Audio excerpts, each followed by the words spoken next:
Hello everyone and welcome back to my channel. It's Tashtul Gargurung and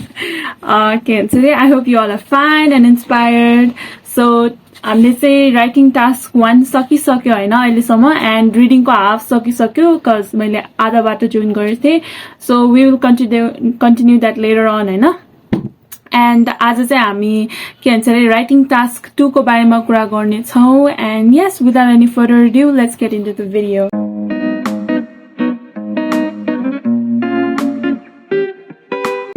So writing task 2 मा कस्तो खालको task आउँछ भन्दाखेरि चाहिँ हामीले एसे लेख्नु पर्ने हुन्छ हैन एन्ड हामीलाई कति हुन्छ भने 40 मिनेट्स हुन्छ लाइक ओभरअल चाहिँ 60 मिनेट्स हैन सो हामीले राइटिङ टास्क 1 को लागि चाहिँ हामीले 20 मिनेट्स छुटाएर 40 मिनेट्स चाहिँ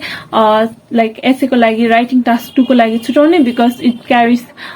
6 मार्क्स हैन that's why and the writing task 1 is 3 marks carry गर्छ सो यु नो है which one is more important and that's why यसको लागि 40 मिनेट्स हो अनि हामीले चाहिँ योमा के भन्छ रे वर्ड लिमिट भनेको चाहिँ 250 हो सो हामीले 250 कि त्यो भन्दा धेरै लेख्नु पर्यो हैन त्यो भन्दा थोरै भयो भने हाम्रो मार्क्स काउन्ट गर्दैन एन्ड यस अनि हामीले ल्याङ्ग्वेज चाहिँ आई कान्ट शी कान्ट हैन त्यो अब के भन्छ रे यो कान्ट वोन्ट त्यो अपोस्ट्रोफी लगाएर नलेख्ने अनि I will not हैन I cannot त्यस्तो भनेर चाहिँ फुल फर्म गरेर लेख्नु पर्छ अनि हामीले स्ल्याङ युज गर्नु भएन हामीले चाहिँ लाइक अब फर्मल वर्ड्सहरु नै युज गर्ने अफिशियल वर्ड्स लाइक न्यूजपेपरमा भएको जस्तो एन्ड इट्स अल लाइक हुन्छ नि हामीले स्कुलदेखि गर्दै आएको हो क्या हामीले के भन्छ रे त्यो स्कुलदेखि एसे लेख्दै आएको नि same it's the same thing हैन जस्ट हामीले अब पहिलानिर अलि रुल्सहरु मेबी फलो गरेको थिएन होला एन्ड त्यो हामीलाई हुन्छ नि त्यति स्ट्रिक्ट नि भएको थिएन होला but this time it's IELTS right so योमा चाहिँ हामीले रुल्सहरु मज्जाले थाहा हुन्छ हैन एन्ड हामीले मार्क्स चाहिँ के को बेसिसमा पाउँछ भन्दाखेरि as we have discussed earlier as well हैन we get marks for our lexical resource हाम्रो के भन्छ अर्गनाइजेसन हाम्रो ग्रामेटिकल एक्युरेसी अनि त्यहाँबाट हाम्रो task response हैन so यो सबैको explanation चाहिन्छ भने I've already explained it in my first and second videos you know of writing so yeah you guys can check that out and yes now let's get into what we are going to learn today आज चाहिँ हामीले तीनटा चीज सिक्ने छौं like my any videos हैन so first मा चाहिँ हामीले के सिक्ने छौं भन्दाखेरि 5 types of essays कस्तो टाइपको एसेहरु चाहिँ हामीले सोध्न सकिन्छ हैन एन्ड अनदर थिङ इज हामीले प्लानिङ हैन लेख्नु भन्दा अगाडि नै हामीले लाइक हाम्रो आइडियाहरु प्लानिङ गर्नुपर्ने हुन्छ कि के प्लानिङ गर्ने हो सो हामी त्यो सिक्ने छौं सेकेन्डमा and third we are going to learn about के भन्छ रे हाम्रो फर्स्ट प्याराग्राफ लाइक इंट्रोडक्सन कसरी दिने how to get started and Yes, so one thing I forgot to add which was that हामीले यो writing task 2 मा चाहिँ 4 to 5 paragraphs चाहिँ हुनै पर्छ हैन योमा चाहिँ यति चाहिँ paragraph हुनै पर्छ. Alright, now let's get into our first topic today which is gonna be types of essays हैन जुन चाहिँ मैले actually I learned this in my class and yeah. So हाम्रो चाहिँ total 5 types of essays हुन्छ हैन total 5 types of essays अनि first type चाहिँ कस्तो हो भन्दाखेरि चाहिँ हामीले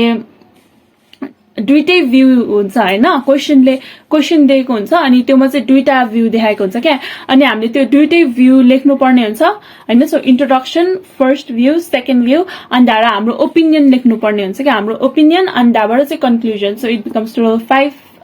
प्याराग्राफ्स हैन सो फर्स्ट टाइप चाहिँ यस्तो हुन्छ सेकेन्ड टाइप चाहिँ कस्तो हुन्छ भन्दाखेरि चाहिँ हामीले त्यो के भन्छ रे do you agree or not agree with the question के हामीले त्यो क्वेसनसँग अग्री गर्छ कि गर्दैन भने त्यस्तो टाइपको क्वेसन आउँछ हैन थर्ड टाइप अफ क्वेसन भनेको चाहिँ कस्तो भन्दाखेरि त्यो त्यहाँमा हामीलाई के दिएको हुन्छ हैन कुराहरु अनि त्यसको चाहिँ हामीले त्यो एडभान्टेज र डिसएडभान्टेजहरु भन्ने पर्ने हुन्छ हैन so fourth type of question is like हामीले चाहिँ प्रब्लमको सल्युसन दिने कुनै प्रब्लम दिएको हुन्छ अनि त्यो प्रब्लम किन भइराको अनि हामीले सल्युसन दिने त्यस्तो टाइपको क्वेसन हुन्छ and last type of question is एउटै क्वेसनमा दुईटा क्वेसन सोधिएको हुन्छ क्या so yeah basically these are the 5 types of question and if you want like हुन्छ नि अझै हुन्छ नि के भन्ने थरोली बुझ्नु छ भने हियर इज द नोट हैन that I wrote in my class and you guys can also copy it learn it so ओभरअलमा चाहिँ यति नै हो Now for this second point हैन, I want you to go back in time हैन, school टाइममा जाने एन्ड हामीले एसे लेख्दाखेरि के मिस्टेक गर्छ. सो हामीले के मिस्टेक गर्छ भन्दाखेरि चाहिँ अब हामीले इन्ट्रोडक्सन त लेख्यो हैन, मोस्ट अफ द टाइम इन्ट्रोडक्सनमा केही प्रब्लम हुँदैन. त्यसपछि हामीले डिस्क्राइब गर्दै जाँदाखेरि चाहिँ हैन, we are talking about the advantages and त्यही बेलामै डिसएडभान्टेज नि त्यही प्याराग्राफमै भनिदिन्छौँ क्या. लाइक हुन्छ नि, there is no rhythm to it. हुन्छ नि, एउटा रिदम भन्ने चाहिन्छ क्या हामीले एसे लेख्दाखेरि चाहिँ. सो त्योमा चाहिँ त्यो हुँदैन क्या. जस्तै कि इट्स लाइक दिस हैन, I am talking about football and suddenly you are talking about foods क्या. सो यस्तो टाइपको चाहिँ हुनु भएन. सो अब एउटा प्याराग्राफमा तपाईँले एडभान्टेज मात्र भनिरहेछ कि त तपाईँको ओपिनियन भनिरहेछ भन्दाखेरि सडनली डोन्ट इन्सर्ट समथिङ हुन्छ नि which is not relevant to it and which is not हुन्छ नि के भन्ने अब त्योसँग नमिल्ने खालको चाहिँ नहाल्ने क्या. So just what I mean is that त्यसको लागि चाहिँ कसरी चाहिँ यस्तो मिस्टेकहरू नगर्ने. अनि कहिले कहिले हामीले लेख्छ लास्टमा एउटा ल मैले त यो पोइन्ट लेखेको भएँ भनेर लास्टमा पो आइडिया आउँछ होइन, and you have already written all the stuff है. सो त्यस्तो हुन्छ. एन्ड हाम्रो अर्को भनेको चाहिँ टाइम नभ्याउने होइन. सो त्यो एउटा प्रब्लम हुन्छ. So yeah, so today we are gonna be solving those problems with this second point, and that is to plan and organize before even writing. So step 1 के हो भन्दाखेरि तपाईलाई कुनै नि क्वेशन दिएको हुन्छ, त्यो क्वेशनमा चाहिँ तपाईको स्ट्यान्ड पोइन्ट भन्ने क्या. तपाईँ चाहिँ कहाँ स्ट्यान्ड गर्छ, do you agree with that question or do you not agree with that question. So त्यो चाहिँ हामीले माइन्ड मेकअप गरिराख्नुपर्छ. जस्तै कि होइन, for an example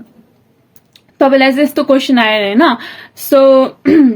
people can be happy if they love what they do भनेर होइन, अनि do you agree or disagree, give your opinion भनेर आएर. सो हामीले चाहिँ पहिले माइन्डमा मेकअप गरिराख्नु पर्यो क्या. ओके मैले अग्री गर्छु कि गर्दिनँ, म कम्प्लिटली अग्री गर्छु कि म मोडरेटली अग्री गर्छु कि म अग्री नै गर्दिनँ, लाइक आई टोटली डिसअग्री. के गर्छ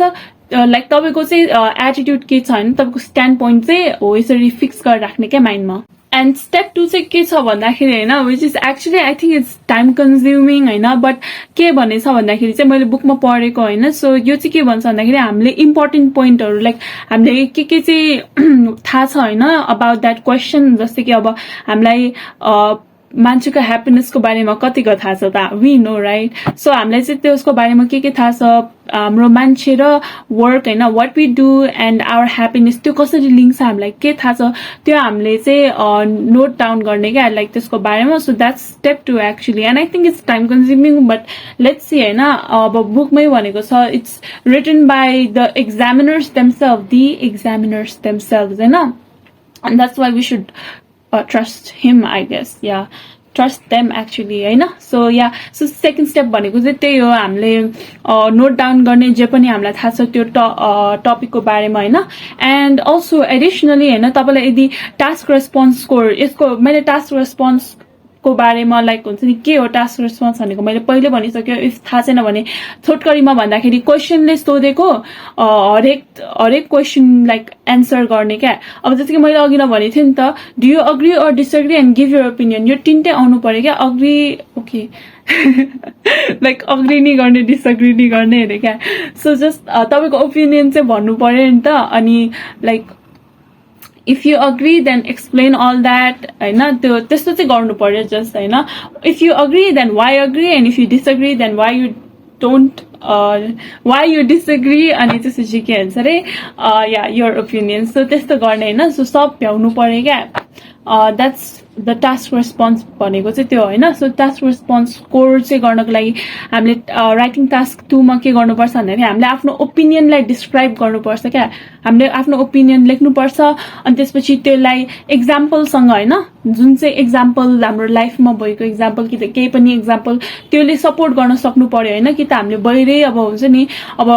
डाटाहरू त्यस्तोले जस्ट त्यो हाम्रो ओपिनियनलाई सपोर्ट गर्नु पर्यो. त्यसपछि चाहिँ हामीले जे पनि लेख्छौँ नि त्यो सब क्वेसनसँग रेलेभेन्ट हुनुपर्छ क्या. जस्तै कि हामीले यता वर्कको बारेमा भनिरहेछौँ, हामीले खानाको बारेमा सडनली लेख्न थाल्यो भने चाहिँ अनि त्यो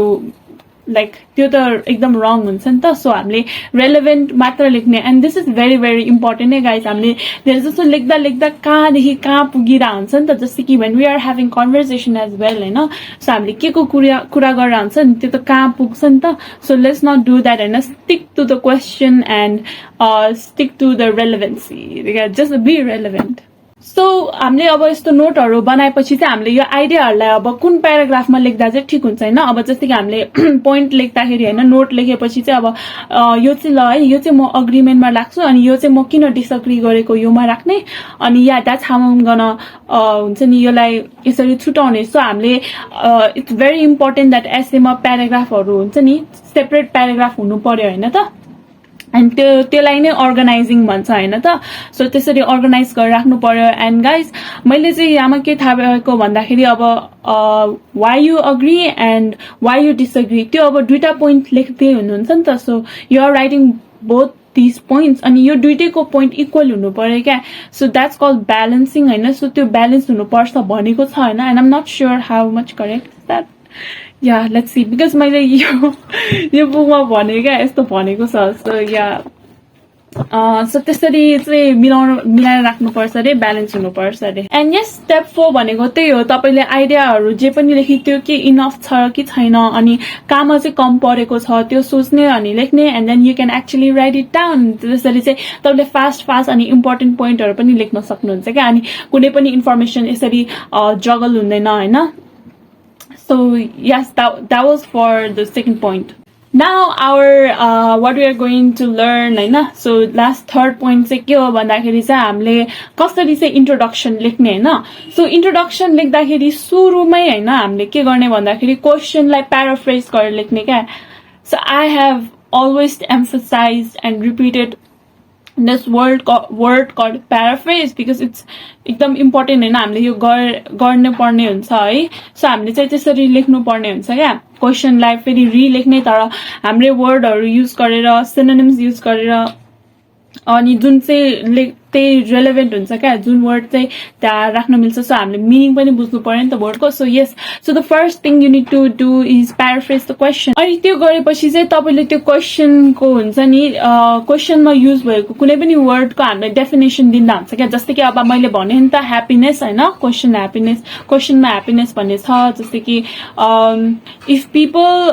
do what they love people will be happy if they do what they love so हामीले happy भन्ने वर्डलाई we can describe happiness हैन so second मा चाहिँ त्यस्तो गरेर लेख्दा हुन्छ and in your introduction you can also write like तपाई चाहिँ यो पोइन्टलाई अग्री गर्नुहुन्छ कि डिसएग्री गर्नुहुन्छ जस्तै कि